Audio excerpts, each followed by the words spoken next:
করেছিল? তোমার নিষেধ করলেই মানে আমাকে সবকিছু শুনতে হবে, সবকিছু মানতে হবে আমাকে? অবশ্যই মানতে হবে। পারবো না। কি করবা? উফ, তন্ময় ছাড়ো, লাগছে আমার অনেক।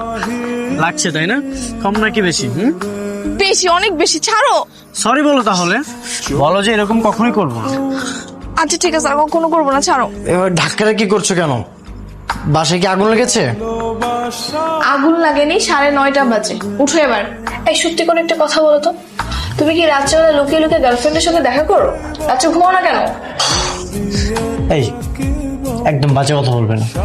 শোনো, আমার মা বলেছে আমি যেন তোমার সঙ্গে বেশি ঘোরাঘুরি না করি, তোমার রুমে বেশি বেশি যাওয়া আসা বাদ দিয়ে দিই। কেন? আমরা তো এখন বড় হয়েছি, তাই আমাদের নাকি এত মেশা ভালো না। তোমার মা না একটু বেশি বলে। শোনো, মেয়ে বড় হলে সব মায়েরই এরকম চিন্তা হয়। তুমি তো ছেলে মানুষ, তাই তোমার মায়ের কোনো চিন্তাও নেই। আচ্ছা, এখন সব বাদ দাও। কথা হচ্ছে তন্ময় বাবা যে বলেছিল তোমাকে জমির ব্যাপারে, কি ভাবলে সে ব্যাপারে?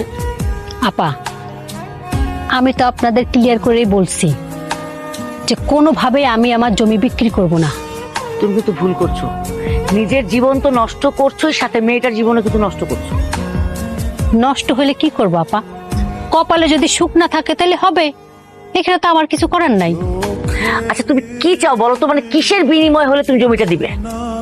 কি চাই শুনবেন? বলো। আমি আমার মেয়ের ভবিষ্যৎ সুন্দর দেখতে চাই। জমিটা যদি নিতেই হয় তাহলে আপনার ছেলের সাথে আমার মেয়ের বিয়ে দেন। তোমার এত বড় সাহস, তুমি তোমার মেয়েকে আমার ছেলের বউ করতে বলো? আমি আমার প্রস্তাব দিলাম, আপনারা চিন্তা ভাবনা করে দেখেন। কিসের তোর বিয়ে নাকি? জি কাকিমা, আগামী শুক্রবার আমার বিয়ে।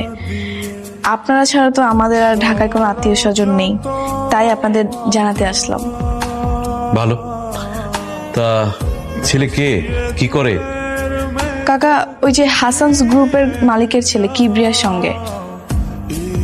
উনি পড়াশোনা শেষ করে এখন ব্যবসা দেখাশোনা করতেছে। হাসান গ্রুপের মালিকের ছেলে? তার মানে আমাদের জাত শত্রু? ও আচ্ছা, আমি তো সেটা জানি না। আমি যতটুকু দেখেছি তারা খুবই ভালো মানুষ। আপনারা 3 জনই কিন্তু আসবেন আমার বিয়েতে। তন্ময়, তুমি কিন্তু অবশ্যই আসবা। আমি তাহলে আজকে আসি, আর আজকে আমরা নতুন একটা ফ্ল্যাটে উঠবো, সেখান থেকে আমাদের বিয়ে হবে। আমি গেলাম তাহলে। আসলে ব্যাপারটা হচ্ছে কি, তন্ময় আর তামান্না দুজন দুজনকে ভালোবাসে। আমরা দেখলাম যে এই সময় আসলে ওদেরকে দূর করা ঠিক হবে না, আর তোমার সাথে থেকে তো আমরা অভ্যস্ত।